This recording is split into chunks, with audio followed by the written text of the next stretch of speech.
Former Mizoram Chief Minister Zoramthanga on Monday said he will soon retire from active politics because of his age.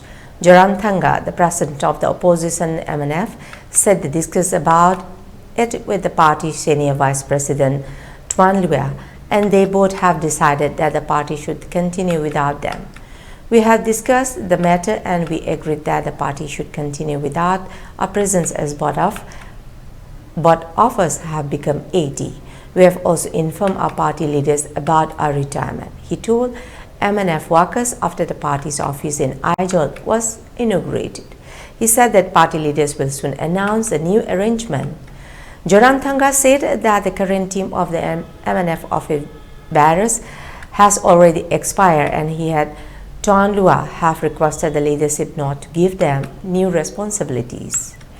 Zoramthanga had on December 5 resigned as the MNF president after the party was defeated in the assembly polls. However, his resignation was rejected by the party's leadership. MNF lost power in the November 7 election to ZPM, winning 10 of the 40 seats in the state assembly. Zoramthanga has been holding the post of MNF president since 1990 after the death of Lal Denga, who founded the party and spearheaded a secessionist movement from 1966 to 1986.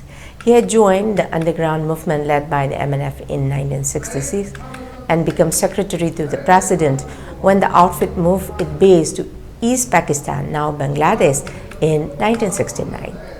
Zoramthanga was made the vice president of MNF in 1979.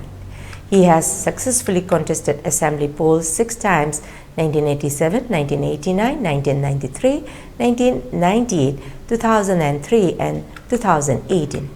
He served as the chief minister for 3 terms, 1998 to 2008 and 2018 to 2023.